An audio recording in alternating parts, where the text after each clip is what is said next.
Ya en términos específicos le corresponderá a Maricel aclararnos cuáles son las propuestas específicas en lo que se refiere a la justicia constitucional. Entonces, comienzo con la idea de autogobierno que defiende Lafont.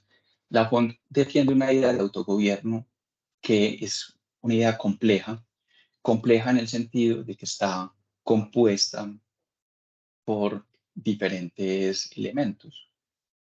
Está integrada por una idea de igualdad política y por una idea de control democrático. Y estos dos elementos lo que buscan es evitar dos males. Por un lado, la dominación y por el otro lado, la alienación o el extrañamiento político. La posibilidad precisamente de que alguien pueda imponer sobre nosotros como ciudadanos de manera arbitraria decisiones es lo que conocemos como dominación. Y nos dice Lafont, acá digamos, entrando pues en discusión con las ideas de Petit, que la forma en la que podemos evitar la dominación, la imposición de decisiones de forma arbitraria, es a través de una cierta distribución del poder político, de una distribución igualitaria del poder político. Pero lo que nos viene a decir Lafont es que esa idea de libertad como no dominación no es suficiente para satisfacer las exigencias del autogobierno democrático. El autogobierno democrático nos pide algo más. Y eso que nos pide digamos, lo llama ella control político, un control democrático, que es lo que nos permitiría evitar formas de alienación o de extrañamiento político. ¿Cómo podemos entonces evitar ese extrañamiento político? Pues a través de una cierta identificación con las decisiones de las decisiones públicas. Es decir, no entender esas decisiones que se toman, que toma, digamos, el poder político como extrañas a nosotros. El principio de control democrático entonces exige que nosotros como ciudadanos tengamos al menos la posibilidad de identificarnos con, con las decisiones públicas de manera tal que podamos verlas al menos como razonables. Es decir, para Lafont no solo deseamos que las decisiones públicas sean el resultado de un proceso en los que todos hemos tenido la oportunidad de participar, sea cual sea el resultado de ese proceso, sino que queremos también poder obedecer, poder someternos a esas decisiones con la convicción de que son al menos razonables, que son en algún sentido aceptables para nosotros. Los sistemas democráticos buscarían entonces no solo evitar la dominación, sino también evitar el sentimiento de separación o de extrañamiento, consecuencia de verse obligado a obedecer leyes que no se pueden asumir como al menos razonables. Los ciudadanos desean desean no verse obligados a deferir ciegamente a las leyes, así éstas sean el resultado de un proceso disciplinado por el principio de igualdad política. Y acá ya vamos viendo entonces la red de conceptos a través de los cuales ella va a tejer lo que será esta defensa deliberativa y participativa del control de constitucionalidad. Ahora, eh, para que, digamos, tenga alguna posibilidad de éxito esta defensa, Lafont debe hacer frente a las críticas de una parte digamos, de los teóricos democráticos que defienden lo que ella llama el pluralismo profundo, ¿cierto? Y esta idea del pluralismo profundo y el papel que juegan las ideas de los pluralistas profundos en el debate nos lleva también a la cuestión de los desacuerdos. Toda esta, digamos, el autor con el que está dialogando de manera más directa cuando habla de pluralistas profundas, es sobre todo con Jeremy Waldron. Tanto Lafon como los defensores de ese pluralismo profundo aceptan que vivimos en sociedades complejas atravesadas por múltiples y por profundos desacuerdos. Lo que caracterizaría a los pluralistas y los diferencia de una posición como la de Lafon es la creencia por parte de los pluralistas de que esos desacuerdos no pueden ser superados y que las instituciones democráticas deben servir para lidiar con ese hecho, con la insuperabilidad de los desacuerdos, estableciendo una forma de gobierno estructurada según el principio de igualdad política. Es por esto es por esto por lo que en el campo institucional los pluralistas profundos defienden formas de democracia mayoritaria, democracias que tienen, digamos, que están regidas por la igualdad de voto y por la supremacía de las instituciones representativas o la participación directa de los ciudadanos en decisiones populares. El establecimiento de instituciones de revisión judicial con la capacidad de decir de manera definitiva sobre la constitucionalidad de las decisiones del pueblo o de sus representantes es visto por estos pluralistas como un atentado contra la igualdad política y por lo tanto injustificable. Significa, esto nos dicen, el establecimiento de una élite judicial capaz de imponer su propia visión de lo correcto, su propia concepción de lo correcto, por sobre las opiniones de los ciudadanos.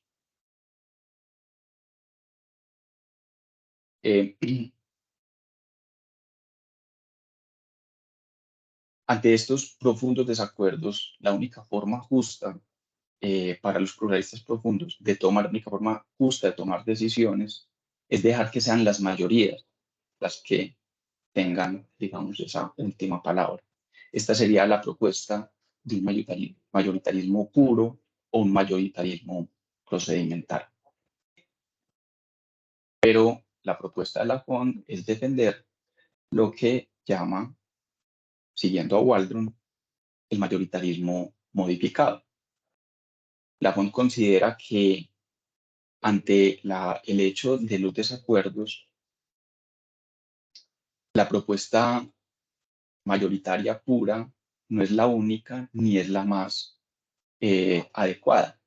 La FON reivindica el mayoritarismo modificado, que es un mayoritarismo que defiende, al igual que hacen los pluralistas profundos, que ante nuestros profundos desacuerdos, la forma adecuada de decidir es según la regla de la mayoría, pero agregan a menos que se violen derechos fundamentales. Y esto es motivo de fortísimas críticas por parte de Waldron.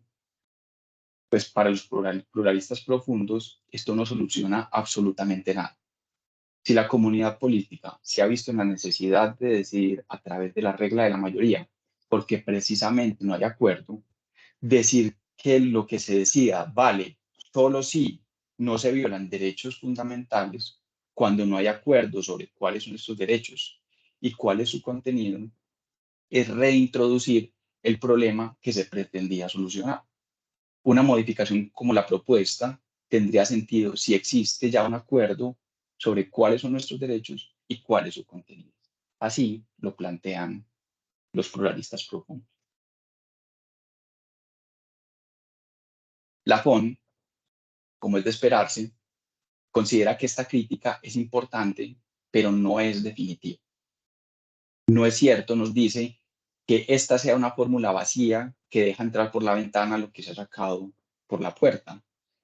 Hay, hay en el mayoritarismo modificado importantes compromisos que se pueden leer a la luz del principio de autogobierno, tal como lo presenta ella en esa primera parte del libro.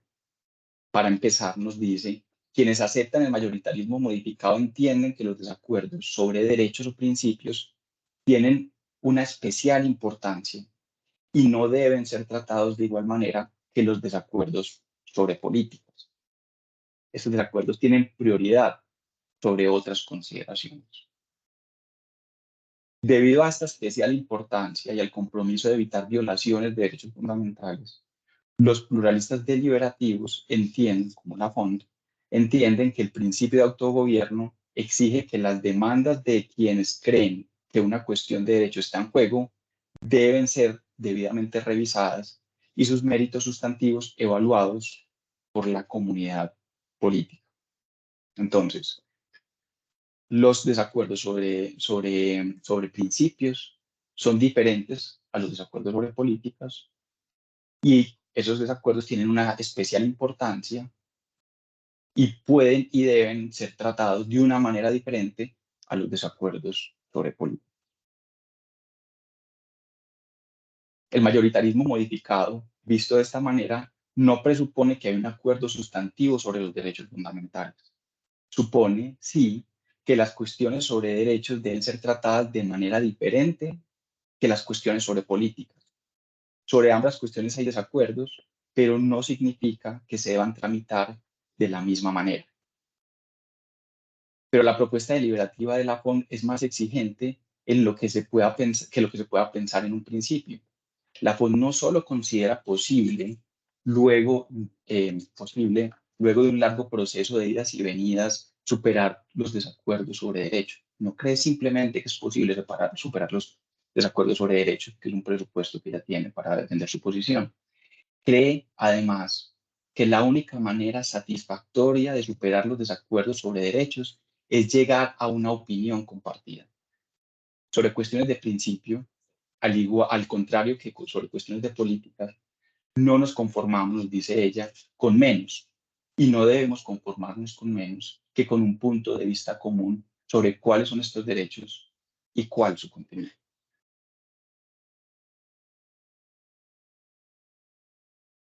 Volvamos al mayoritarismo modificado. Este agrega que un a menos que a la fórmula mayoritaria pura, regla de la mayoría a menos que se violen derechos fundamentales, significa en lo institucional la inclusión de modelos de revisión judicial. Esto es precisamente lo que busca justificar la FON. Los pluralistas profundos obviamente reconocen que esa cláusula de a menos que lo que busca es introducir precisamente el sistema de revisión constitucional. Dado que no podemos confiar, en, nos dice la FON, que dado que no nos podemos conformar con menos que una opinión consolidada sobre nuestros derechos, un sistema democrático debe incorporar formas de contestación que hagan posible, con el tiempo, lograr nuevos acuerdos sobre cuestiones de principio. Estos son los elementos institucional y diacrónico de la propuesta de la Junta. O sea, esto que estoy haciendo acá yo es un resumen muy rápido, seguramente injusto en gran medida de lo que ella viene a establecer, digamos, como sustento, como presupuesto de esa defensa del control de constitucionalidad. Y acá es importante tener en cuenta qué entiende ella por desacuerdo, qué considera ella acerca de la posibilidad de superar desacuerdos, cuál es el papel de los desacuerdos en las sociedades democráticas y cómo su propuesta es una propuesta de tipo institucional y de tipo diacrónico, que son los elementos muy importantes. Seguramente Marisol nos hablará ahora acerca de esto con más profundidad. Yo dejo por acá, dejo por ahora la cuestión del mayoritarismo modificado, que es precisamente lo que le corresponde hablar a Maricel, y me centraré ahora en una cuestión que es importante para entender la defensa del control de constitucionalidad que propone la Junta. El principio de control democrático, recordemos que es uno de los dos principios que integran el autogobierno colectivo, nos dice que los ciudadanos deben poder identificarse con las decisiones públicas en el sentido específico de que deben poder aceptarlas como al menos razonables. Esto quiere decir que los ciudadanos en sociedades democráticas no deben aspirar a poder aceptar las decisiones públicas como buenas o valiosas, sino solo como justas.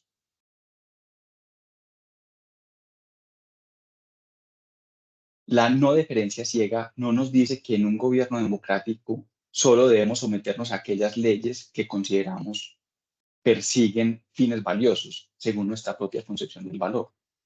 Esto, sería, esto no sería deseable en una sociedad plural.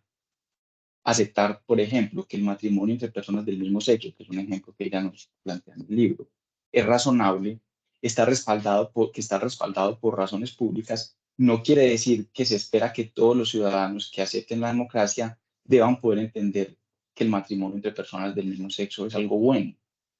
Lo que sí se espera es que puedan entender que es justo o correcto que se permita esta forma de matrimonio. O lo que es lo mismo, que sería injusto o incorrecto prohibir a las personas del mismo sexo hacer parte de una práctica que ellos, quienes se casan, consideran valiosa. Hay que tener en cuenta, y no quiero, digamos, extenderme acá en eso, que toda su posición está fundamentada, basada en la diferencia que hace Rawls entre lo bueno y lo correcto. Aquí llegamos entonces a la cuestión de la razón pública. Pues son razonables aquellas decisiones mayoritarias que son compatibles con los principios compartidos, y son estos principios los que conforman la razón pública. ¿Cómo caracterizar entonces esta razón pública? Para Lafont tiene tres características. En primer lugar, la razón pública implica que existe un conjunto de razones que son generalmente aceptables por todos los ciudadanos democráticos.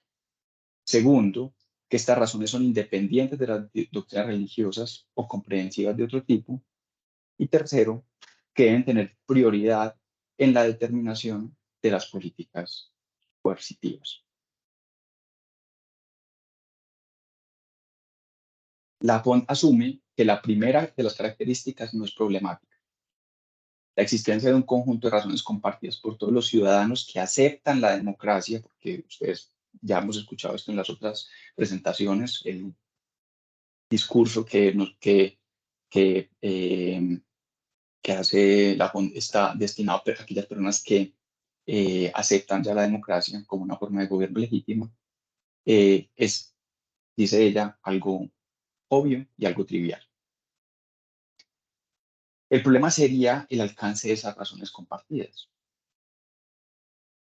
Yo trataré de evitar las cuestiones más complejas de esta discusión y simplemente exponer la parte que considero puede sernos útil del capítulo séptimo al momento de discutir la cuestión del control de constitucionalidad.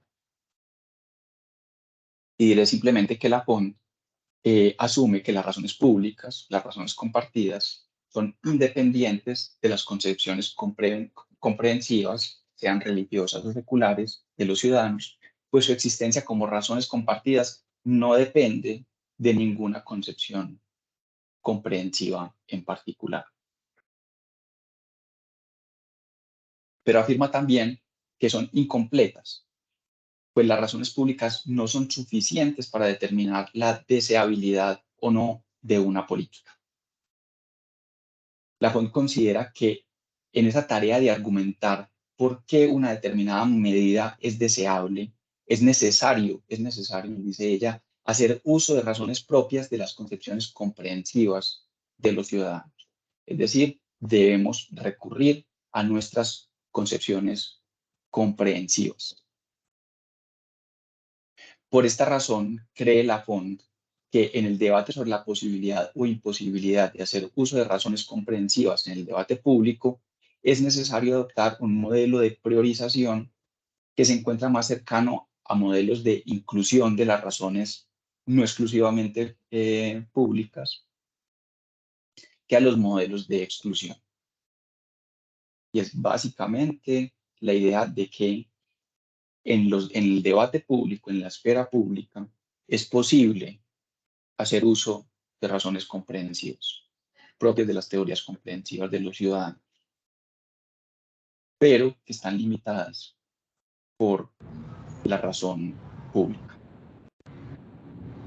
Lo que demanda la razón pública, nos dice Lafont, no es que en una democracia los ciudadanos y los agentes estatales hagan uso exclusivo de razones compartidas, sino que el debate público esté regulado, que esté limitado por las razones públicas. Para recurrir a una imagen familiar entre constitucionalistas, la razón pública, los principios que integran la razón pública, establecen el marco de lo democráticamente posible, así digamos como Alexis vendría a decir que los derechos fundamentales establecen el marco de lo constitucionalmente posible. No muestran el punto, sino que muestran el límite. Esta es digamos, una referencia a Rawls cuando diferencia entre las razones comprensivas y las razones públicas. Bueno, dicho esto, y ahorita podemos discutirlo de manera ya más extensa, pues, si lo consideran pertinente. Trataré ahora de conectar esto con el inicio de mi exposición. La idea de autogobierno democrático exige no solo una distribución del poder que evite la dominación política, sino también una forma específica de control democrático.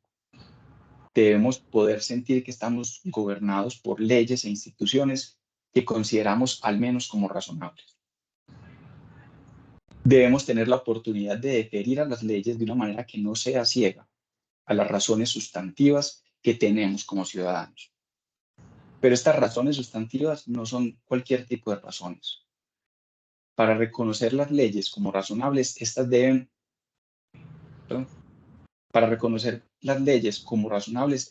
poder ser justificadas conforme a los principios compartidos que integran la razón pública, es decir, deben respetar los límites que establece la razón pública.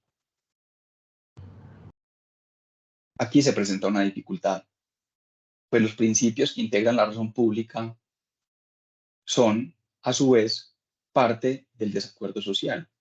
Grupos diversos de ciudadanos tienen una opinión diferente de cuáles son y qué exigen esos principios compartidos. Esto, que es una realidad en nuestras democracias, es algo que es esperable y deseable que siga ocurriendo. En una democracia respetuosa de las libertades ciudadanas, la discusión acerca de los derechos compartidos es algo a lo que no podemos renunciar. Pero si esto es así, ¿qué es lo que nos propone la FON? ¿Cómo podemos deferir de una manera no ciega, es decir, conscientes de nuestros derechos compartidos, si estos mismos derechos están en discusión? Lo que vendría a proponer la FON, y ya con esto doy paso a la exposición de Maricel, es un sistema de deliberación constante en el que una ciudadanía guiada por la doble convicción de que existen los principios compartidos y que es posible llegar con el tiempo a acuerdos sobre cuáles son estos principios y cuál es su contenido, participa de manera constante en la configuración de lo público. El propósito de la democracia sería entonces proporcionar un sistema institucional capaz de mantener abierta esa conversación y permitir llegar en el futuro a acuerdos sobre principios. ¿Cómo es posible llegar y cuál es ese modelo institucional? Pues ya Maricel nos explicará de qué se trata. Yo acá entonces termino con esta primera parte, con la idea de que espero que hayan surgido algunas dudas y que podamos discutirlas ahora en el espacio de discusión. Bueno, ¿se escucha bien? Bueno, muchas gracias a la revista Estado del Derecho por esta invitación. Es un gusto para mí compartir el espacio con todas y todos ustedes. Bueno, entonces, dando continuidad a la exposición de Julián, la FONT lo que nos va a sugerir es que la institución del control judicial de constitucionalidad es ese mecanismo que permite mantener abierta la conversación y llegar a acuerdos sobre principios. El desafío que se le presenta, entonces, es realizar una defensa de una institución que tradicionalmente se caracterizó como antidemocrática sin renunciar a sus compromisos democráticos.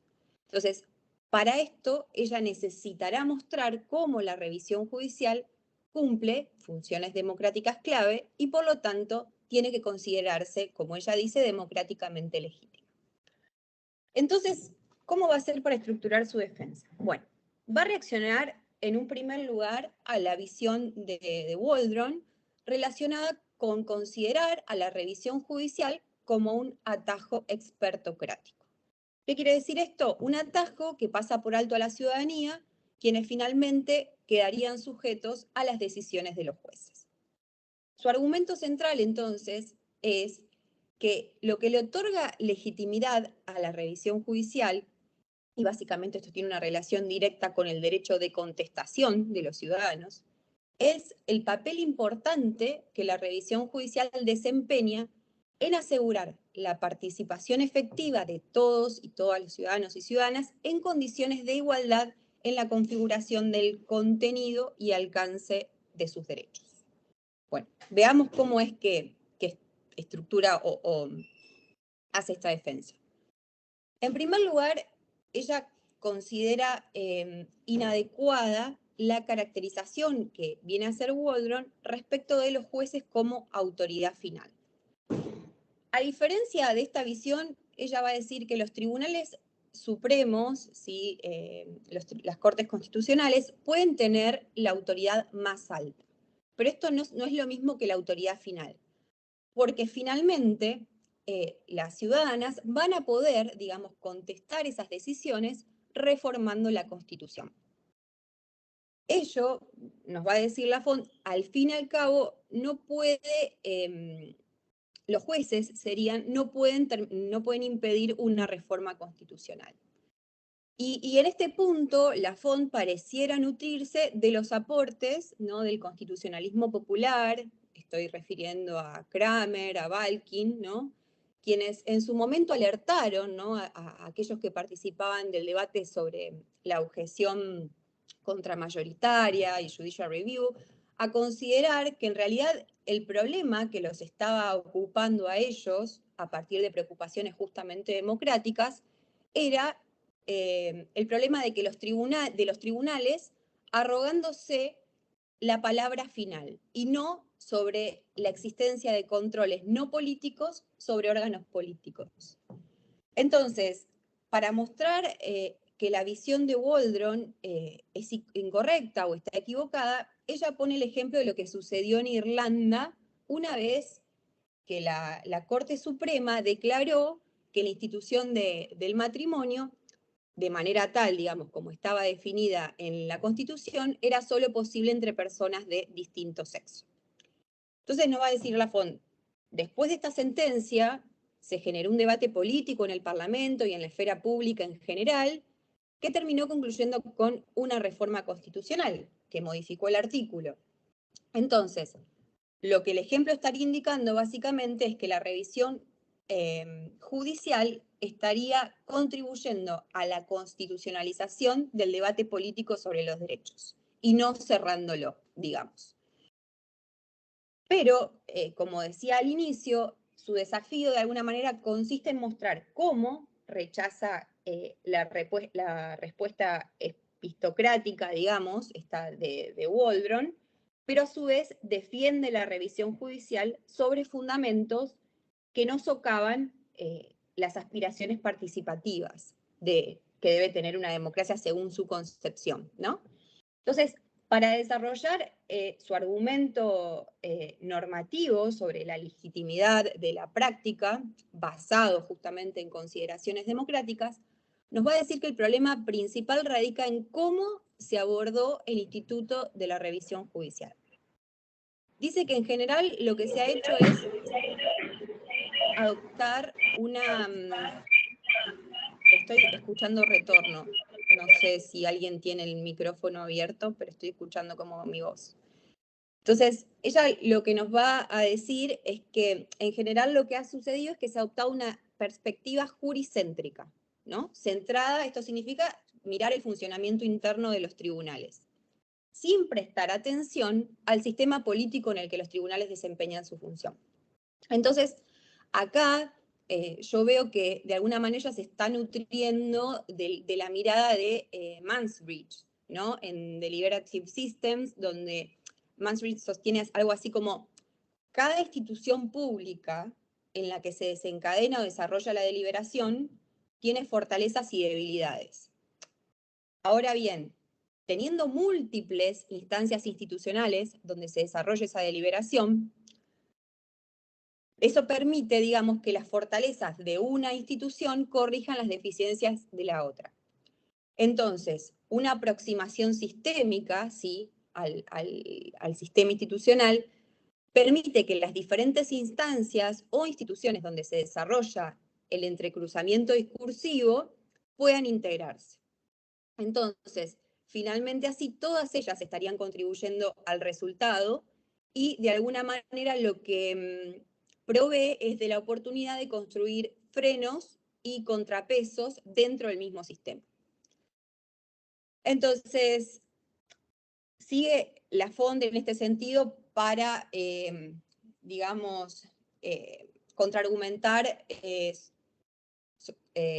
frente a los objetores del Judicial Review. Lo que nos va a decir es que el problema de los objetores no es solamente la estrechez de la perspectiva institucional que ellos están adoptando, sino también la estrechez se da en términos temporales. ¿Por qué?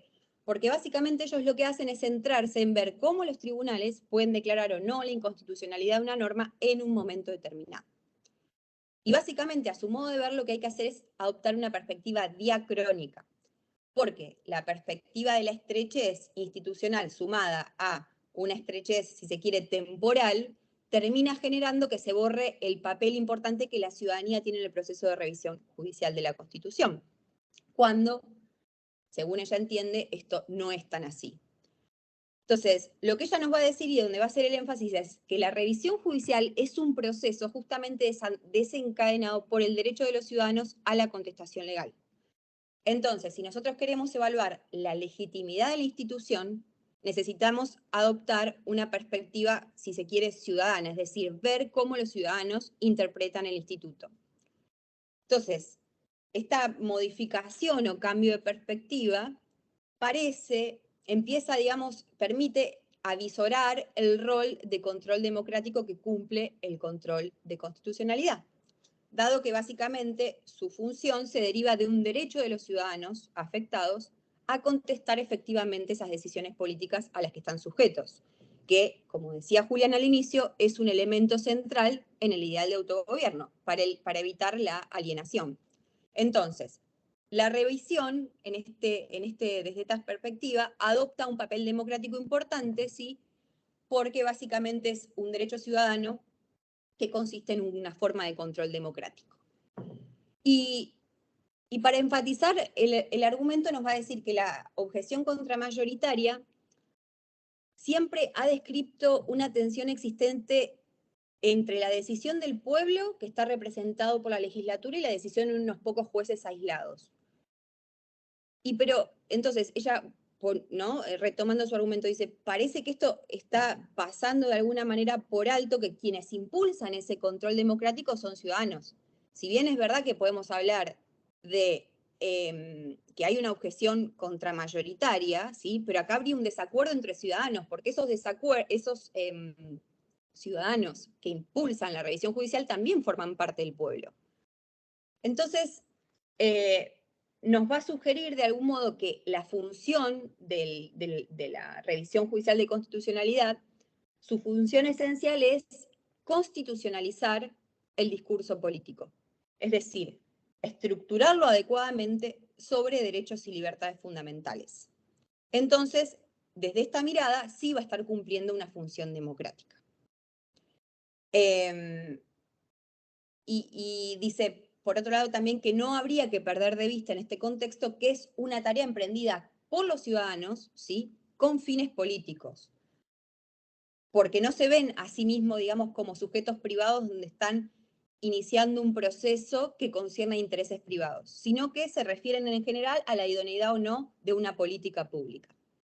Entonces, cuando modificamos la perspectiva y lo vemos como una forma política de participación ciudadana, ya pierde contundencia este argumento que sostiene que se trata de una forma de participación no gobernada por los principios de igualdad política. Entonces, así lo que va a hacer también es rechazar, porque uno de quienes sostienen este argumento es Waldron, ¿no? Rechaza el argumento según el cual este instituto lo que permitiría es dar cierta ventaja a algunos ciudadanos por sobre otros. Y por el otro lado también Lafont nos va a decir que hay un problema en la comparación que hace Waldron entre el derecho al voto y el derecho sería la contestación legal, porque el derecho a la contestación legal no da, digamos, un poder de decisión. El derecho a la contestación legal sería simplemente un derecho a ser escuchado, ¿sí? A abrir o a reabrir una conversación basada en argumentos sobre la constitucionalidad. De modo que las justificaciones razonadas, ¿sí? Estén disponibles, que se deben los ciudadanos en el marco de una democracia constitucional, estén disponibles para la deliberación pública. Alguien tal vez podrá decir, bueno, pero esas justificaciones, ¿sí? También puede garantizarle el proceso político. No hace falta que venga la institución judicial a garantizar estas justificaciones. Pero el problema que Lafont acá lo que nos va a decir, no, el problema es que el proceso político no puede garantizarla. ¿Y por qué? Primero, y esto también hay un poco de relación con el capítulo 7, el anterior. Primero, lo que nos va a decir es que en los debates parlamentarios, ¿sí? No se puede anticipar los impactos que van a tener que tendrán las leyes, las decisiones políticas sobre los derechos de los ciudadanos. Especialmente, ¿no?, cuando obviamente las circunstancias son cambiantes. Entonces, no habría una manera de garantizar una revisión ex ante de esa posible afectación. Además dice, bueno, es muy probable que sean los mismos ciudadanos, ¿sí?, afectados quienes identifiquen de mejor manera cómo se están afectando esos derechos. Acá estaría como viendo estaría adoptando como una especie de perspectiva epistémica, ¿no?, en la revisión. Pero ella dice, yo no me quiero centrar en esto, sino mi argumento o la fuerza de mi argumento radica en el potencial que tiene la revisión judicial para abrir un proceso de justificación mutua a disposición del público para la deliberación política. ¿Y por qué esto no podría estar garantizado por el proceso político? ¿Sí? Bueno, acá el problema está por cómo ella caracteriza el proceso político. Ella lo que dice es, lo que hace el proceso político es fomentar compromisos, ¿sí?, acuerdos entre distintas partes para alcanzar objetivos políticos. Ahora bien, como señalamos antes, el proceso político puede pasar por alto las implicaciones que esas políticas tendrán sobre los derechos. Entonces, el proceso político podría estar subordinando cuestiones de principio. Y esto no es porque hay una especie de ausencia o falta de capacidad epistémica en la legislatura, sino porque en la legislatura, dice, se toman muchas decisiones. Y hay algunas de esas que no son cuestión de principio. A su vez, bueno, no voy a entrar acá, pero ella como que advierte cierto problema en que en la legislatura se debatan cuestiones de principios, pero no da tantos argumentos, digamos, para justificar por qué. Pero bueno, ella lo que va a decir es que la legislatura está pensada para ser, ¿no?, un foro genuinamente político.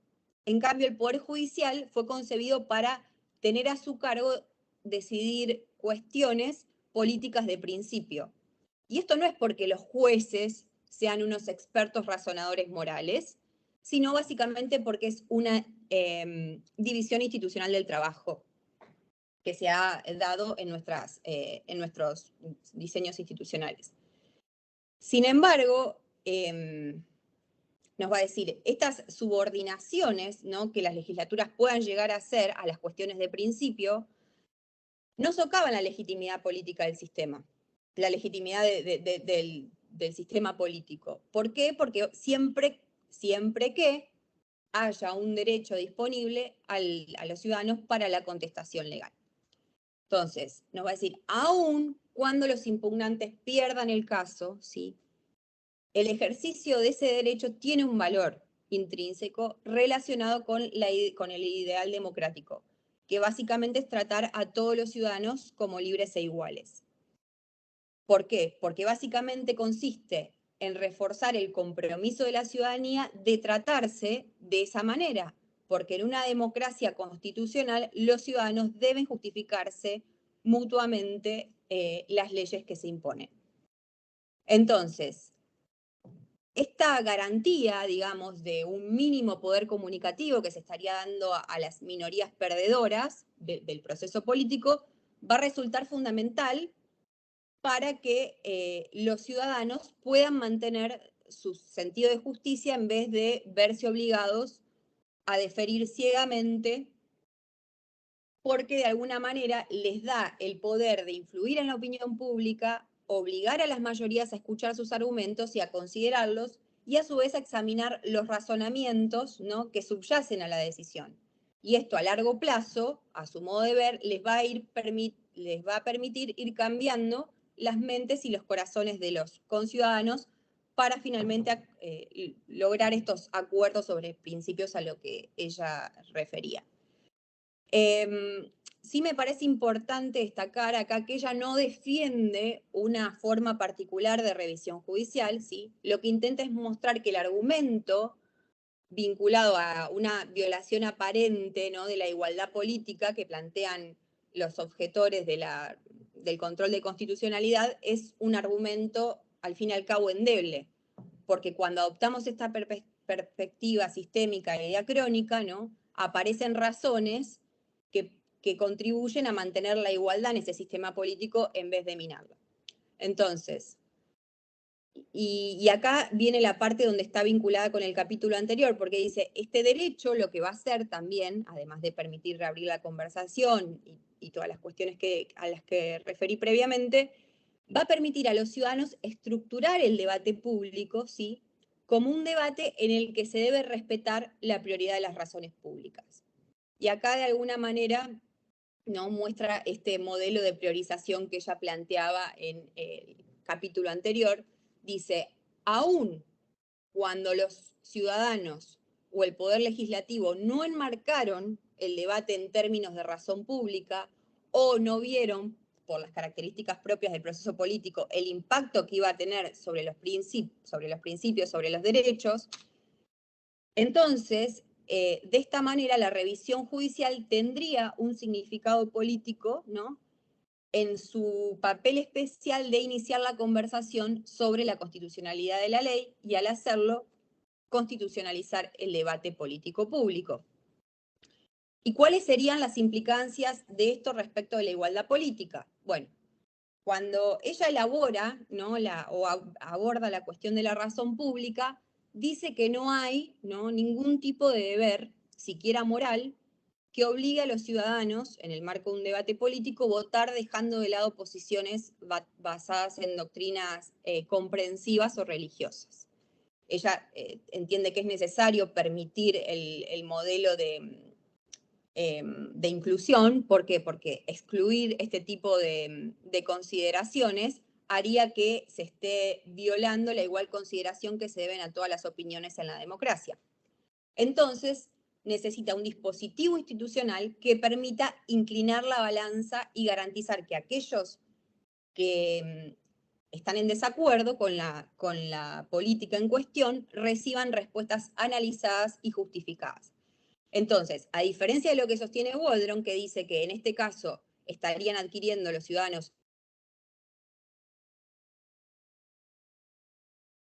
es adquirir un instrumento para equiparar la balanza y para garantizar su igualdad, ¿sí?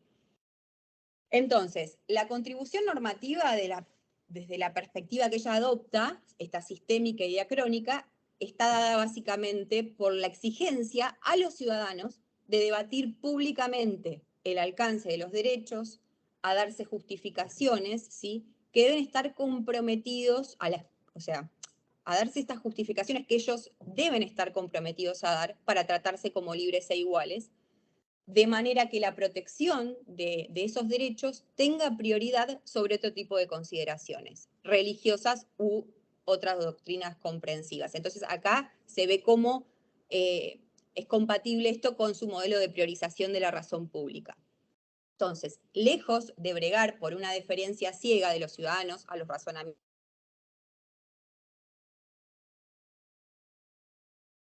como una herramienta que permite a los ciudadanos a participar en las luchas políticas para determinar el alcance de los derechos, independientemente de los juicios que los otros ciudadanos puedan tener respecto de esto. Y bueno, muchos, seguramente a esta altura de la exposición, se estarán preguntando por las posibilidades de esta propuesta en el marco de democracias institucionalmente debilitadas y donde la independencia del Poder Judicial, ¿sí?, parecería resultar crucial para que el Poder Judicial asuma esta posición institucional.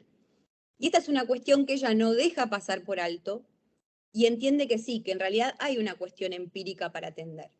Sin embargo, dice, esto no socava mi defensa respecto de la legitimidad democrática de la revisión judicial, porque dice, cuando yo desarrollo un argumento normativo, ¿sí?, sobre el funcionamiento de una institución en particular, debo suponer la capacidad de esa institución para realizarlo y no centrarme en los casos patológicos. Sin embargo, dice, pese a esto, ya hay una respuesta institucional disponible para atender este tipo de preocupaciones. Y esa respuesta básicamente es la creación de tribunales internacionales, ¿no? ¿Y cuál va a ser la función de estos tribunales internacionales? Es eliminar el carácter definitivo de las decisiones de los tribunales o instituciones que tienen la máxima autoridad nacional para luego, obviamente, abrir como un examen posterior respecto a estas decisiones. Entonces, de alguna manera, habría una posibilidad de reabrir el debate e impulsar cambios dentro de los marcos nacionales. Entonces, y para cerrar, ella nos va a decir, o sea, estos tribunales internacionales son buenos por dos razones. Primero, permite atender, digamos, o dar una respuesta a aquellos casos patológicos, donde las instituciones nacionales judiciales funcionan mal. Y en segundo lugar, es valiosa, y es intrínsecamente valiosa, porque a su vez me va a permitir reabrir el debate en una comunidad, no solamente en esa comunidad nacional, sino también extenderlo por fuera de las fronteras, con todos aquellos, ¿sí?, que estén preocupados también por la violación de los derechos, y a su vez esto también va a tener como un elemento positivo, que va a permitir enriquecer el debate, ¿sí?, al introducir experiencias de ciudadanos de otros países. Bueno, ahí estamos ya con la exposición y quedamos abiertos a preguntas y las reflexiones que puedan surgir al respecto.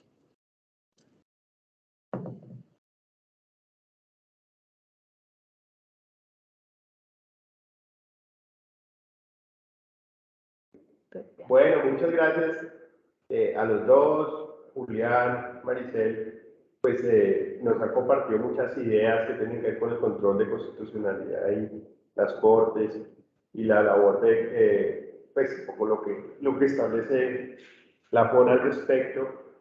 Y quisiera pues dar la palabra a los invitadas que están en la reunión, si quieren hacerles una pregunta a los profesores, un comentario. Está Alejandro levantando la mano. Alejandro Cortés, que nos acompañó la vez pasada. Hola. No, primero pues gracias a Maricel y a Julián por las exposiciones. Muy interesantes. Tengo varias preguntas relacionadas como para ver ustedes qué opinan. ¿Me están oyendo bien?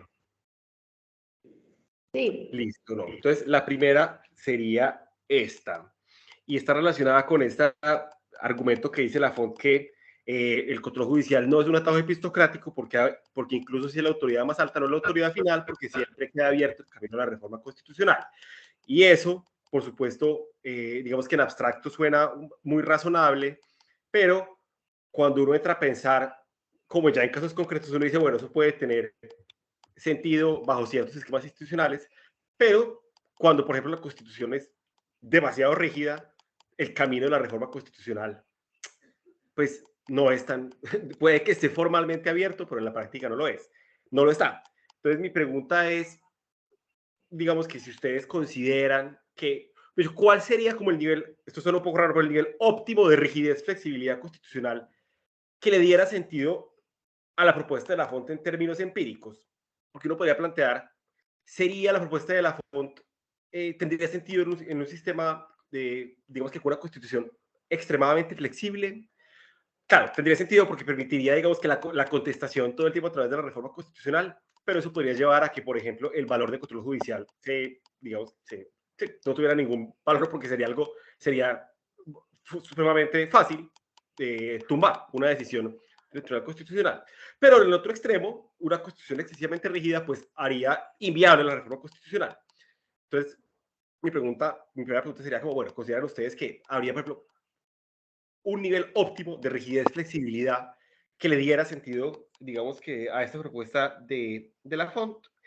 Y la otra pregunta es la siguiente, es si, teniendo en cuenta precisamente este argumento de que como está abierto el camino de la reforma, el control judicial no es un atado epistocrático, ¿cuál creen ustedes que sería, digamos, que una posición lafontiana razonable frente a lo que hoy en día conocemos como la doctrina de las reformas constitucionales inconstitucionales? ¿Este argumento de la Font tendría todavía algún sentido ahí, o ya uno podría decir como, bueno, hasta acá, acá llega el límite del argumento, porque ya frente a la posibilidad de que tribunales puedan invalidar reformas por considerar que son inconstitucionales, más allá de asuntos, digamos, que relacionados con el mero procedimiento? La pregunta es, ¿tendría sentido ahí la defensa que hace la Font del control judicial, o ya ahí encontraría su límite? Esas son mis dos preguntas para los dos, o para quien quiera animarse a responderlo. Gracias.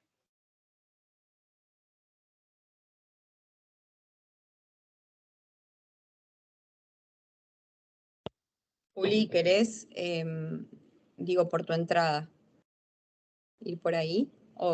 Y después yo puedo aportar algo, tal vez.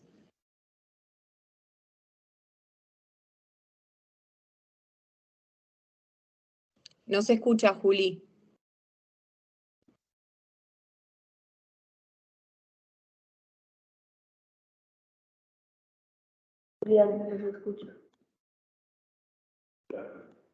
¿Me escuchan? Ya, ahora sí. Sí. Bueno, que decía que precisamente cuando yo leí por primera vez, pues, supe el libro y leí este capítulo octavo, en ese momento pues me animé como a escribir en un blog precisamente porque me surgían esas cuestiones. Yo creo que el problema es más serio incluso de lo que plantea Alejandro, y es que hay allí varias cuestiones. Primero, es cierto que el nivel de rigidez constitucional en muchos sistemas hace pensar que el control de constitucionalidad no estaría justificado, ¿cierto? Porque no es una posibilidad real acudir a la reforma como forma de contestación. Y creo que es lo que ocurre en Estados Unidos, no sé, ella lo tiene como modelo, pero no veo allí cómo podemos decir que es una forma legítima de contestar. Es lo primero. Lo segundo, tampoco creo que siquiera podamos decir que hay un modelo adecuado de flexibilidad, porque me parece una mala respuesta decir que la reforma constitucional es la forma adecuada de entrar en un diálogo con las decisiones de la Corte o del Tribunal Constitucional, porque eso sería llenar nuestras constituciones de incisos e incisos e incisos en los que tendríamos que decir la libertad de expresión se entiende de tal forma que no implica financiación ilimitada de personas jurídicas a campañas políticas. Habría que poner algo así, como para evitar para responder de alguna manera a un fallo de una determinada corte. O no implica que la afectación al buen nombre de las instituciones es un límite para la libertad de expresión. Habría que decir la cosa. O sea, es difícil imaginar que esta es una manera adecuada de responder y de continuar un diálogo. O sea, entonces, a mí me parece que el hecho de que sea sumamente rígida en muchos sistemas y que sea una mala respuesta, me pone dudas acerca de si esa defensa que hace la FON del control de constitucionalidad es viable. Y lo tercero es que, obviamente, la doctrina de las reformas constitucionales y inconstitucionales que acá nuestro Andrés González tanto ha defendido, es muy problemática. O sea, ella insiste en esta cuestión de que está haciendo un análisis normativo y que no está teniendo en cuenta las características institucionales particulares, pero pues finalmente sí nos sirve para hablar de nuestros sistemas normativos, de nuestros sistemas institucionales. Y nosotros tendríamos que decir que nosotros tenemos un problema serio desde el punto de vista pluralista y participativo y deliberativo. Entonces, al menos para eso nos serviría para decir, nosotros en Colombia, por ejemplo, tenemos un problema, porque tenemos una doctrina fuerte que reconoce la posibilidad de revisar la constitucionalidad de las reformas constitucionales, que es el mecanismo que, según la FON, permite decir que el sistema no está cerrado y que que no tenemos que, como ciudadanos, deferir ciegamente a las decisiones de los jueces, porque podemos continuar en este proceso nunca acabado de idas y venidas, en la que también los ciudadanos nos ponemos la toga y decimos qué consideramos que es, cuáles son nuestros derechos, o cuál es su contenido, cuál es el ámbito de la razón pública.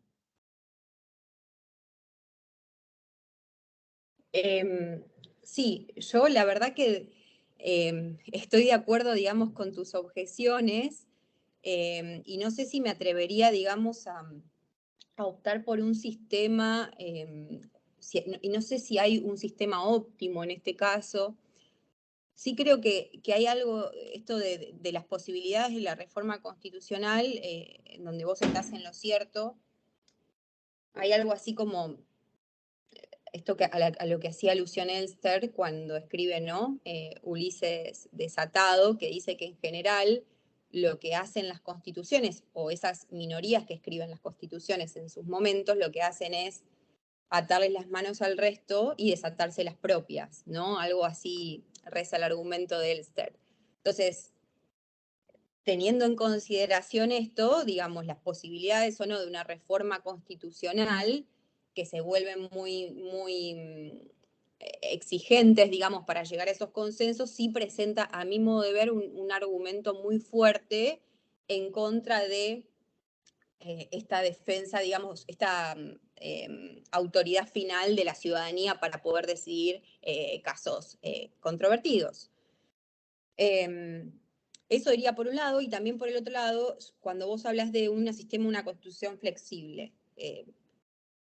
Pero ahí estaríamos, digamos, de alguna manera, no sé si la pregunta era haciendo desaparecer el control judicial de constitucionalidad, a tu modo de ver, porque también un poco el problema que mencionaba Julián de cómo haces, porque ahí pierde sentido también la razón pública, porque la razón pública o el lenguaje de la razón pública justamente está pensado para estructurar o contener el proceso político subyacente sobre el cual hay desacuerdos y pretende contener esos desacuerdos. Entonces, ¿qué rol tendría la razón pública? Ahí se debilitaría su argumento de la razón pública y que es inclusiva y que permite, digamos, contener estos desacuerdos.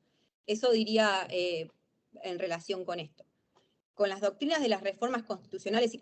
Y otra cosa adicional que vos no mencionaste, pero sobre la que me gustaría, porque lo vinculo con esto a las reformas constitucionales, es, viste, finalmente cuando ella defiende, digamos, el papel de los tribunales internacionales, ¿no? Y en ese marco, si bien ella integra a los tribunales nacionales en su propuesta normativa, ¿y cuál sería la posibilidad entonces ahí después de la decisión del Tribunal Internacional? ¿Quién reabriría el proceso? ¿Qué hacemos? ¿Modificamos la Convención Interamericana de Derechos Humanos? ¿O cómo nos hacemos cargo de ese problema? Entonces, ahí, y eso tiene que disparar obviamente un debate entre distintos estados, lo cual es mucho más complejo. Así que sí, que es bastante problemático su argumento en todos estos aspectos.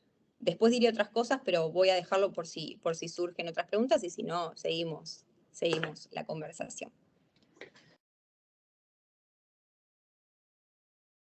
Hay una mano levantada también a Mauri. Sí, a Mauri Reyes desde República Dominicana, a Mauri.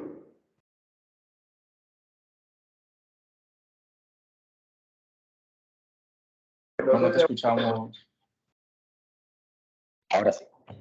Bueno, antes que nada, muchísimas gracias. Ha sido fantástica la exposición de usted. Me ha dejado pensando varias cosas y reconsiderando algunas opiniones propias. Bueno, unas preguntitas quizás para ser más o menos como abogado del diablo. Voy con un punto de Lafont sobre el foro de los principios y digo, ok, asumo que Lafont está hablando de entre el argumento de oportunidad y conveniencia, que es usualmente del ámbito de los políticos, contra el foro de los principios, que toma en cuenta las razones jurídicas.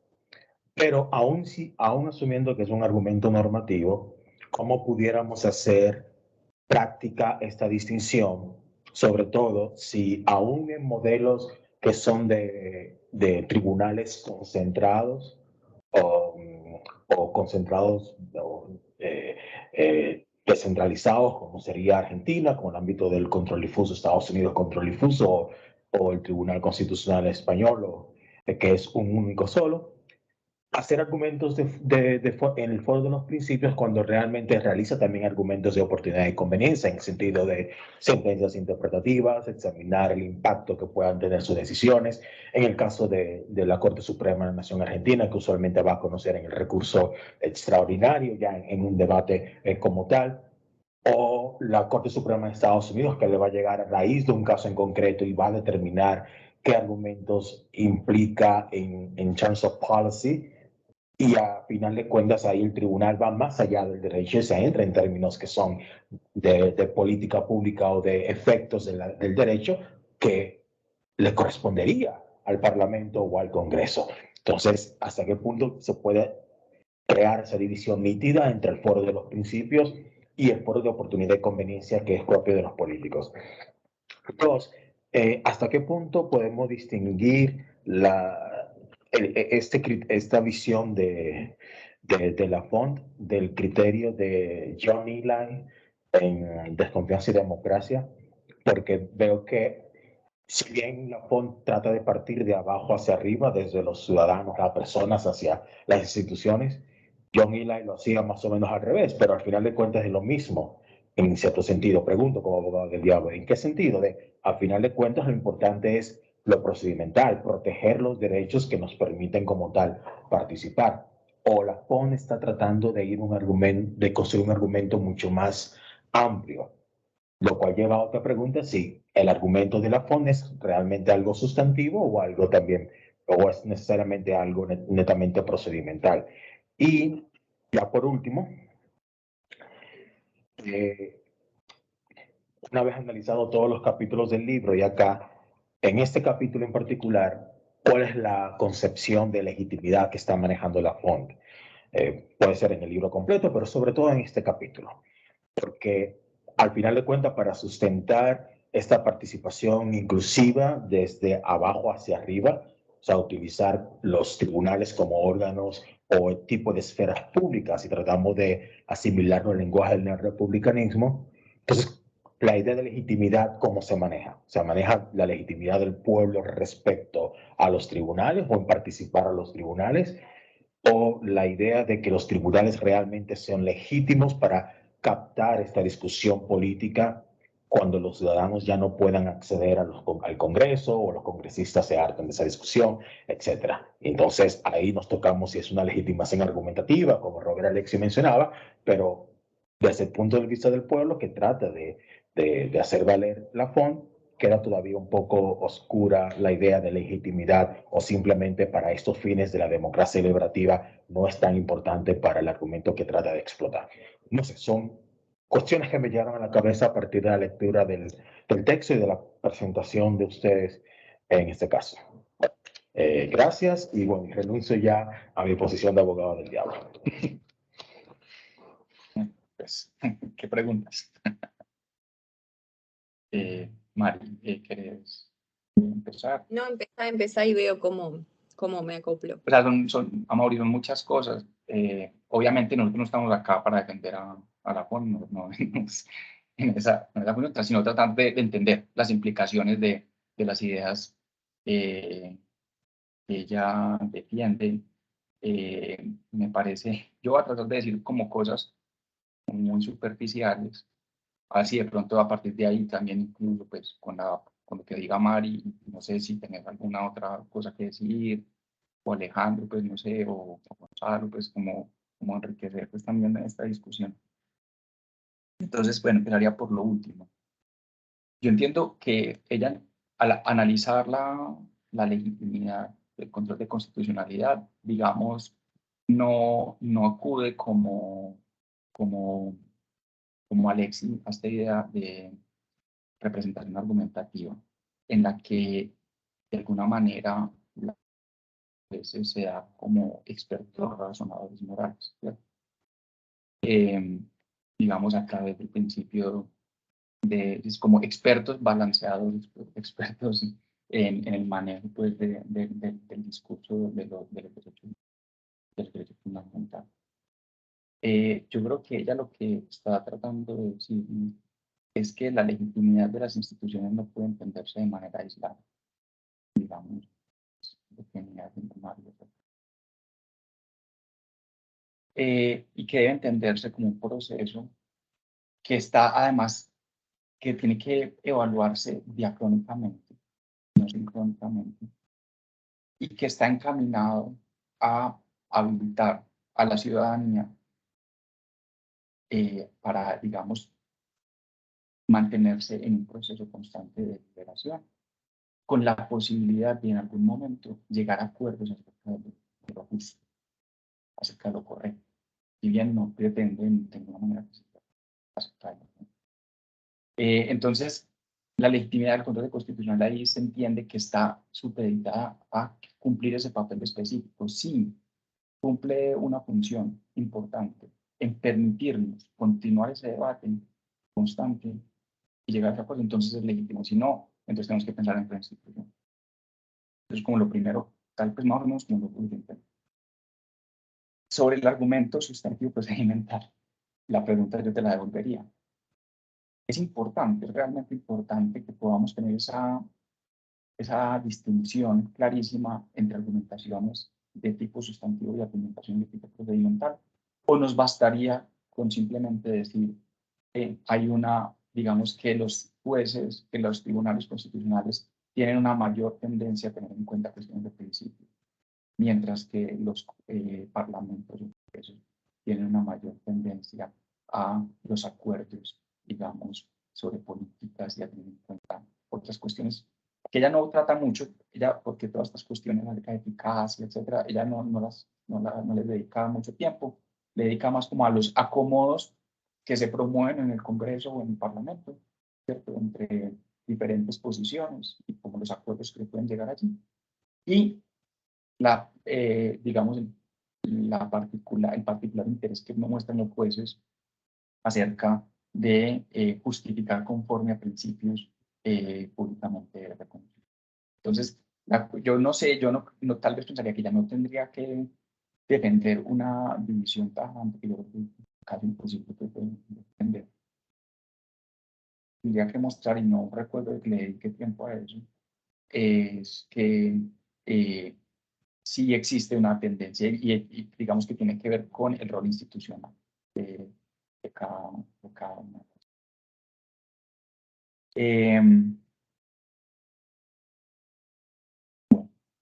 Perdón, eso era sobre principios y políticas. Y había otra cosa que quería, sobre argumentación conforme a principios, conforme a cuerpos que hacen posible la discusión de diferentes en cuanto a políticas.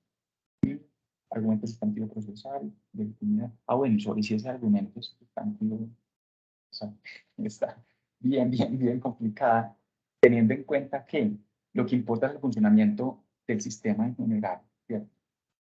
Y por eso lo importante es habilitar esas vías y no pensando en que la respuesta es esta o aquella, pero es un sistema que tiene como cuestiones procedimentales muy presentes, pero que considera que digamos que finalmente los ciudadanos tienen que, el sistema tiene que permitir que se tengan en cuenta cuestiones sustantivas para poder evaluar las decisiones del sistema.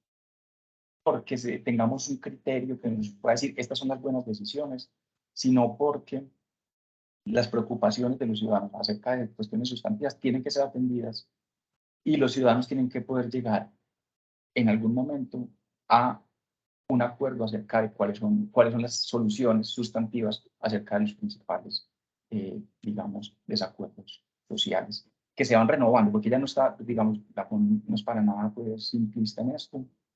Esos desacuerdos, ella cree que es posible solucionar ciertos desacuerdos, que a su vez crean nuevos desacuerdos.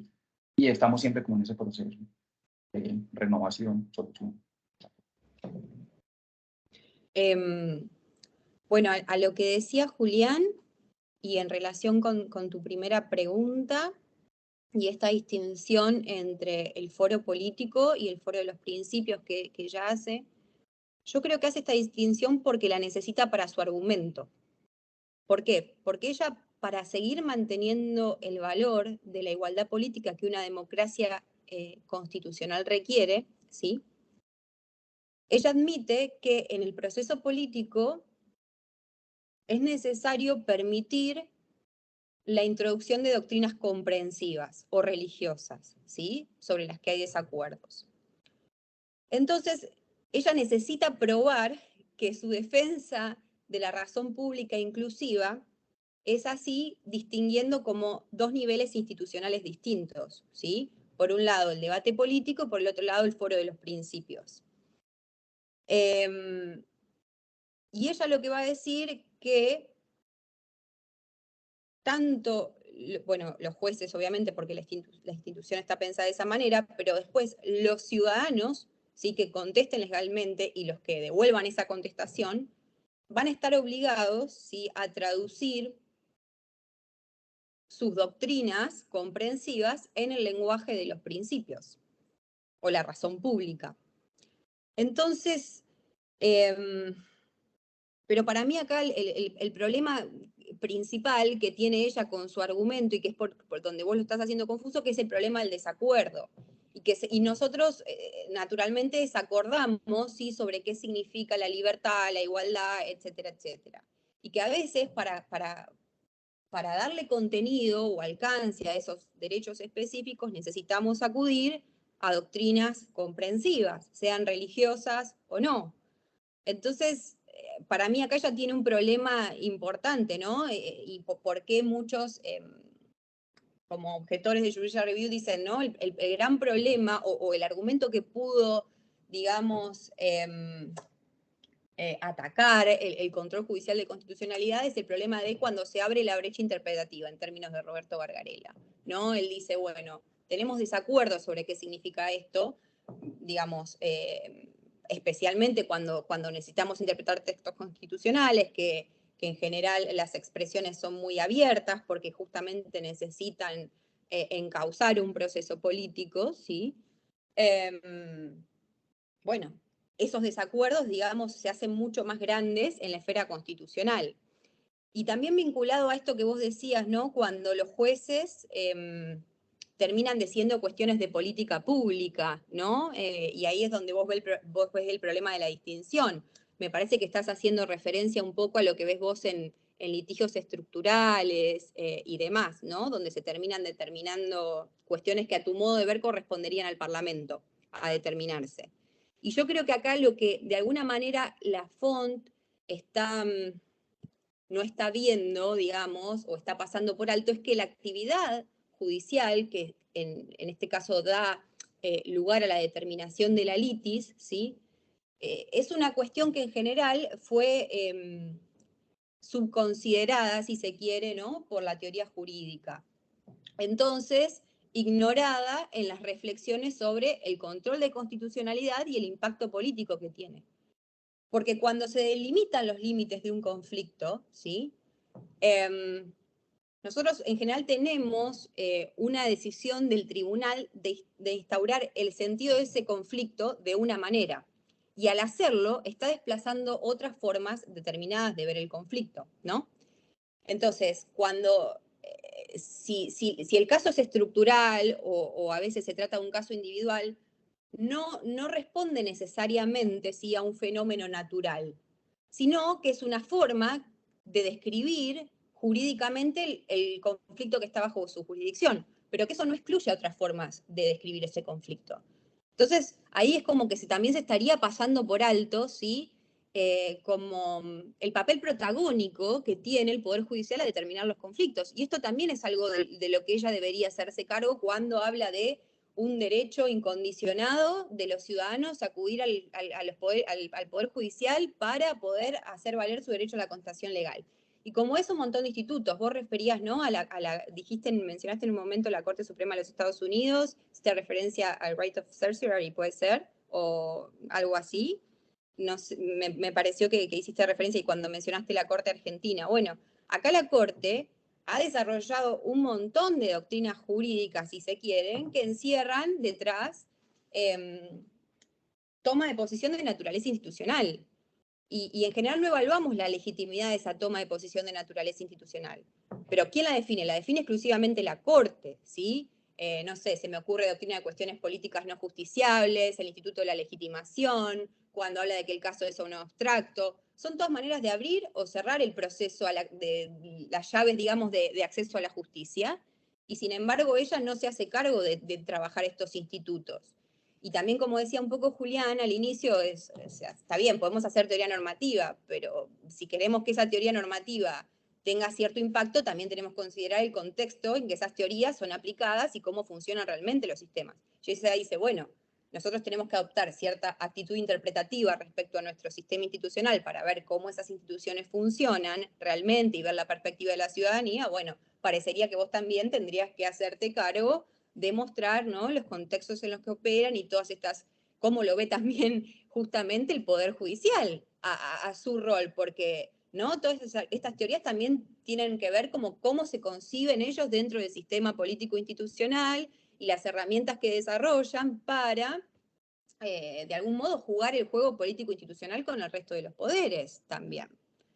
Acá nos pasa que tenemos en general una corte muy activista, ¿sí?, y muy progresista en la definición de determinados derechos y demás, pero nos pasa cuando la Corte necesita construir cierta legitimidad. ¿Por qué? Porque ha pasado un proceso de decisiones antojadizas, poco fundadas, pero no es una constante, digamos. Entonces, ahí esto es una cuestión importante que se está dejando de lado. Y que también impacta en tercer pregunta, esta participación inclusiva de abajo hacia arriba. Bueno, no sé si están así, porque si finalmente quien tiene la llave, ¿no?, de abrirlo o cerrarlo es la justicia, bueno, hay que ver si eso está garantizado, como ella lo plantea. Me quedaría ahí, pero no sé si hay alguna otra pregunta. Muchísimas gracias a ambos, lo aprecio mucho. A vos. A vos. Bueno, muy interesante. No sé si hay otra pregunta del público o de los respecto. Yo quería simplemente como agregar algo con respecto a lo que acaba de decir Maricel y la pregunta de Amaury, y es y bueno, y también la pregunta de Alejandro, y es que este modelo, esta defensa y esta teoría de la democracia de la FONT, si la asumiéramos como el modelo normativo adecuado, implicaría unos muy fuertes cambios en nuestros sistemas institucionales. Creo que es una teoría que puede servir para la crítica. O sea, podemos criticar la teoría, pero también creo que es una teoría que puede servir para la crítica de las instituciones actuales existentes. Y me hace pensar precisamente en que creo que tomada en serio plantea dudas acerca del papel de los tribunales internacionales de derechos humanos, ¿verdad? No que no deban existir, sino cuál debe ser su papel y cómo podemos hacerlo compatible con esta discusión constante. Lo mismo acerca de cuál es el papel de la reforma constitucional, que yo creo que tiene dificultades bien grandes. Ya María anunció algo y hay una especie de contradicción entre el requerimiento de circunscribir el marco de la razón pública, pero que las reformas constitucionales no estarían, digamos, controladas por esos mismos principios, porque los jueces ahí en teoría no estarían llamados a opinar. Pero si están llamados a opinar, entonces cierran el debate, entonces no cumpliría con el principio de control democrático y con la no deferencia ciega. Entonces ahí entra como, tiene dificultades serias ahí. Pero bueno, en principio nos diría que la reforma constitucional tiene que estar, digamos, disponible para la ciudadanía de una manera que no tiene que ser fácil, pero tiene que ser posible. También nos hablaría, por ejemplo, acerca tal vez de la necesidad de implantar formas de constitucionalismo dialógico, teniendo en cuenta estos límites que existen entre el foro de principios y el foro de políticas, y como la solución de muchos problemas sociales que tienen relevancia desde el punto de los principios, implica la toma de decisiones, que a su vez tienen que ser evaluadas desde el punto de vista de las políticas. Hay una razón más para pensar que ese constitucionalismo dialógico es todavía más necesario, digamos, tenerlo más en cuenta. Entonces creo que la discusión sobre este libro nos ayuda como a pensar también bastante sobre nuestros sistemas institucionales. No es simplemente una legitimación de lo existente, creo que esto implica también preguntarse por los modelos institucionales, la forma en que elegimos los jueces, la forma en que se aceptan y se rechazan los procesos de relevancia constitucional. En Colombia, creo, hasta donde yo sé, no hemos hecho ese estudio acerca de cuántas demandas rechaza de inconstitucionalidad rechaza la Corte y por qué motivos. Tampoco tenemos un estudio que yo conozca como que nos pueda decir, pero esto es lo que sí yo no experto, sobre cómo la Corte decide cuáles son los motivos que determinan que un caso es estudiado en revisión, en sede de revisión en la Corte Constitucional. O sea, todas estas cosas no las sabemos, no las integramos de forma, digamos, recurrente en nuestra discusión sobre diseño institucional. Y me parece a mí que el libro nos ayuda a fijar ese foco. Estemos o no estamos de acuerdo del todo con lo que está proponiendo. Bueno, no sé si alguien más tenga algún comentario, pregunta. Bueno, yo quisiera agradecer tanto a Julián como Maricel. Es un tema pues, que siempre es polémico, ¿no? La crítica contramayoritaria que puede ser a los tribunales constitucionales desde el punto de vista democracia y constitución. ¿Quién defiende la constitución? ¿Quién es el custodio de las cortes? Y si las cortes van a ser van a impedir que la democracia hable o no. Desde el punto de vista que nosotros como colombianos hemos tenido una experiencia afortunada con la Corte Constitucional hasta estos 31 años o 30 años, en que la Corte Constitucional ha hecho su labor y también la Sala Constitucional, quizás antes de la Constitución del 91, ha tenido unos sentencias muy importantes y tiene una buena, pues para muchos, pues ha cumplido una buena labor y por ende ha defendido incluso la democracia en momentos muy críticos, por ejemplo, con la decisión de la inconstitucionalidad de la reelección por una segunda vez. Me parece que defender la democracia constitucional con una doctrina que puede ser criticable, pero el entendimiento se usa aquí, que es la de la doctrina de la sustitución. Pero claro que pueden haber críticas al rol que cumplen las cortes y quieren igual como lo has puesto a través de la CON, pues es uno de los principales exponentes de las críticas que se le pueden hacer a los tribunales constitucionales desde diferentes puntos de vista, porque si, por ejemplo, en uno de los últimos textos de la CON, desde el que allá es que también las cortes deciden por mayoría. La decisión 5.4 puede ayudar, o aquí pasó en el aborto, ¿no? La penalización total del aborto, pues entonces finalmente es una regla numérica que puede ayudar a que una decisión tan importante pues la tomen 5 en contra de 4, lo mismo que pasa en una democracia. Cualquiera la regla de numérica, la regla de mayor número.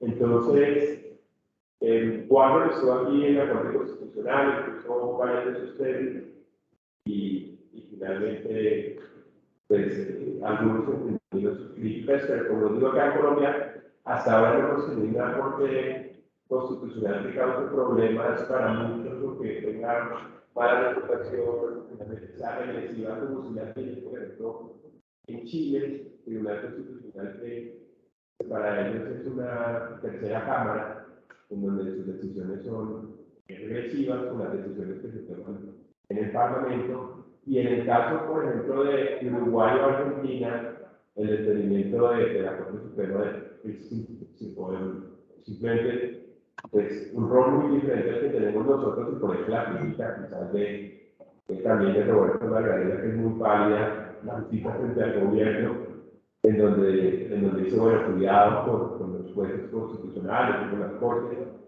porque al fin y al cabo también la experiencia de estos dos países pues, es bien distinta, ¿no? Argentina y Uruguay pues, a través del Parlamento han dado lugar a la penalización del aborto, a la legalización de la marihuana, a la penalización de la eutanasia, que son temas que nosotros no hemos decidido por las cortes, igual que puede ser el caso norteamericano. Entonces, claro, hay diferentes entendimientos. La idea de la FONT pues, también nos pone a pensar sobre el tema, un tema que siempre será importante, sobre todo porque muchas veces, a pesar de uno que tenga alguna simpatía por una corte constitucional o por la idea de que las cortes deben ser, pues unas cortes pueden llegar a tomar decisiones en casos en que los parlamentos no lo hagan, que la democracia representativa o no sé, participativa no lo haga. Sin embargo, fuera es muy difícil que no diga otra qué podemos hacer. Y ahí no tenemos, así se está, digamos, simpatía por esta idea del rol de las cortes constitucionales. También necesitamos tener una base crítica muy bien eficaz para tratar de ver la idea de las limitaciones que pueden tener estos órganos. ¿Quién controla al controlador? ¿Quién controla al gobierno? Que es la palabra. Muy bien con los dos institutores y los felicito y les agradezco por este esfuerzo de estar aquí. Con esto cerramos nuestras 4 sesiones sobre el libro de la FONT y pensamos aquí con Catherine y con Ignacio, que es el que ha venido organizando todas estas discusiones. El próximo año vamos a hacer un par de sesiones, quizás tal vez una, ya decía, para pues tratar también de buscar con la publicación del número 55, que es el de Cristina Lafone, que ella también vaya a una conferencia final, quizás con ella, con alguien que nos pueda acompañar para cerrar finalmente el seminario. Los cerramos, o el seminario de lectura, los cerramos por este año. Ya aquí, digamos, en la universidad, pues, aunque tenemos clases hasta el 16 de diciembre, ya casi no, digamos, la próxima semana ya los estudiantes entran a exámenes.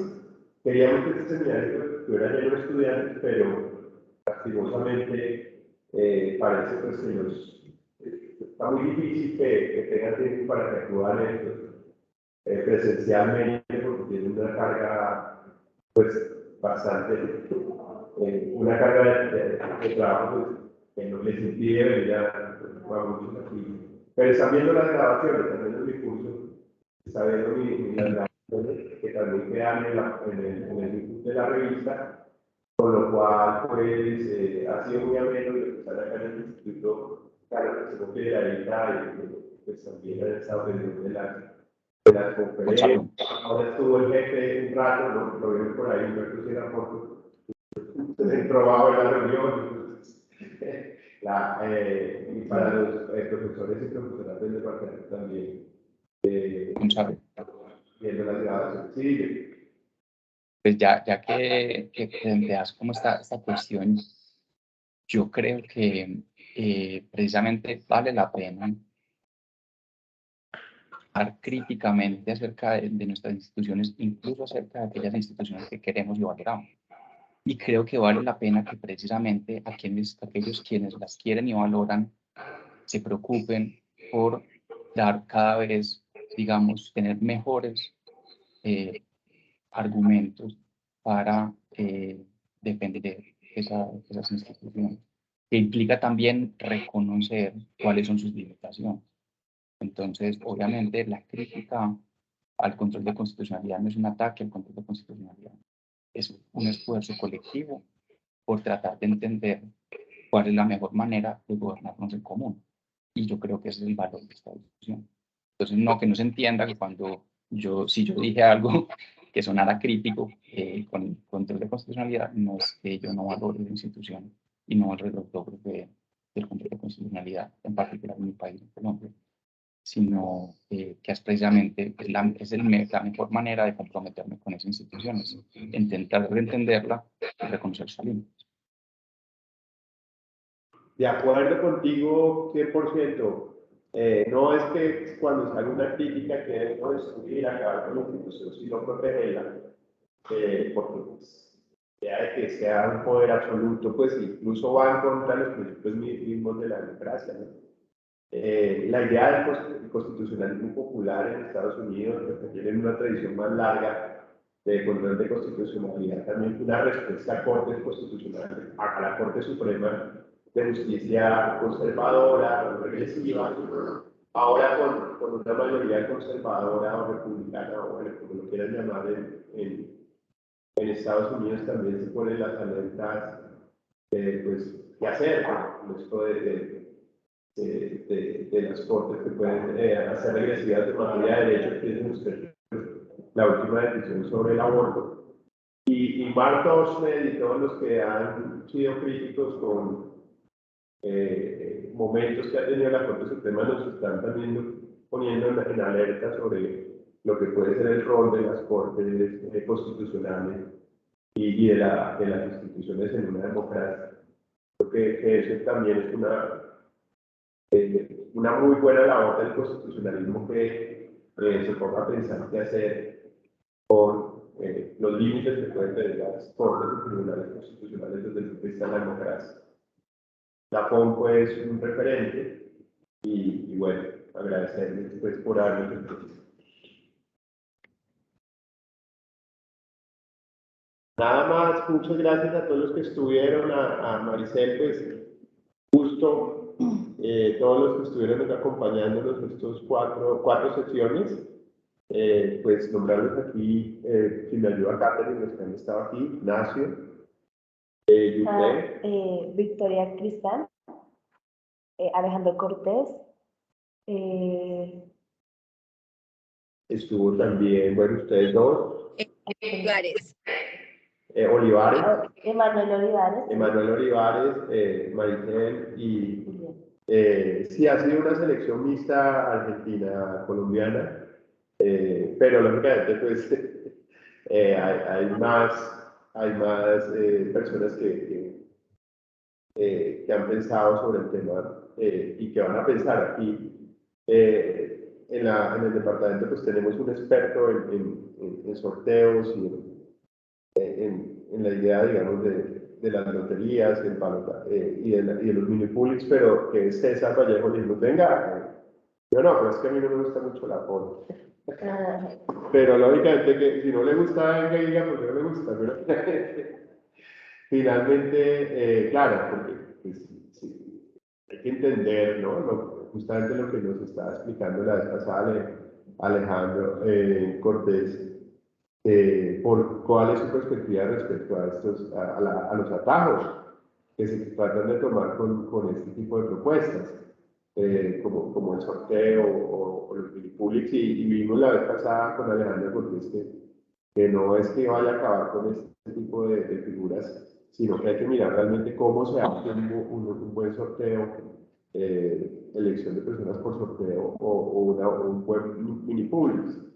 Entonces no crean que aquí no se está viendo el tema en Colombia y que pues se está pensando. Me imagino que desde la ciencia política también se está haciendo cosas. Y vendrá. Vimos que en el ICON México pues fue invitada a Cristina Lafont a su ICON y al seminario. Entonces pues es una autora que va a ser muy importante pues, que esté produciendo discusiones. Y nosotros como latinoamericanos, pues tenemos que también empezar a hacer contribuciones. Hay toda una escuela gargareliana, yo decía acá, que son los gargarelianos los que están mandando allí la parada deliberativa, como siempre, pero pues ya van a haber nuevas generaciones que ya lo están pues, siendo representativas, ¿no? Desde Sebastián Linares, pues que también, o pues Luis Ignacio, todos los que han participado con Roberto, son una gran escuela que viene también de atrás, ¿no? Carlos Nino, Carlos Santiago Nino, que justo ahora hay una película sobre esta época que no la he visto, 1985, pues fue uno de los precursores sobre la idea de la democracia deliberativa. Entonces, tienen herederos, herederas y a seguir creando discusiones deliberativas sobre la democracia, y eso es muy importante que nosotros como latinoamericanos empecemos también a ser exponentes, no solo receptores de lo que puede ser una gran autora, sino que nosotros vamos a ser los que vamos a empezar a dar las ideas y que nos empiecen a discutir, y eso vendrá, indefectiblemente vendrá con todo lo que se está haciendo. Hay unos precursores allí, Nino, Gargarella, pero ya vendrán nuevas generaciones que van a ser los que empiecen a ser leídos por la vanguardia, digamos, de la academia en el mundo. Y bueno, pero también como latinoamericanos, pues, yo creo que también tenemos nosotros nuestros propios problemas, nuestras propias angustias, nuestras propias formas de ver las cosas. Hoy justamente con Amaury me decía, mire, Richard Albert, que es alguien que nos está analizando, no está haciendo algo, digamos, una interpretación correcta de lo que está haciendo República Dominicana en reforma constitucional, ya en su teléfono para decirle que... Entonces, claro, muchas veces cuando se hacen trabajos de derecho constitucional comparado, quizás a través de estos elementos de Big Data y todos estos análisis, pues se quedan con lo superficial, los análisis. No quiero decir que el de Albert sea así, pero tenemos esa fortaleza, tenemos el mismo idioma, al menos pues, excepto Brasil, pero bueno, algo podemos allí también entender, con lo cual podemos a veces dialogar mejor, y esto nos facilita los análisis. Es un llamado también a construir una dogmática fuerte desde el sur, para que el norte no sean únicamente los que nos conquisten como ratas de laboratorio, de laboratorio, sino que nosotros también. Claro, nos toca escribir en inglés, llegar a las revistas estas, pues, puntos, yo no sé qué, para que nos lean. Pero primero la revista de Derecho. Pero primero la revista de Derecho del Estado. Y ese es el llamado. Muchas gracias y nada, feliz Navidad, feliz año para los que pues, no nos vayamos a ver. Y bueno, queda noviembre, queda diciembre y ahí estaremos. Queda Icon. Dime. Queda Icon. Queda todavía, sí. ¿Qué dice? Queda Icon. Icon Barranquilla. También yo voy a viajar a Sudáfrica al Congreso Mundial de Derecho Constitucional. Me acaban de dar la visa, mucho, estoy muy feliz. Y nada, creo que hay un congreso en Cuba también que se llama Comparando.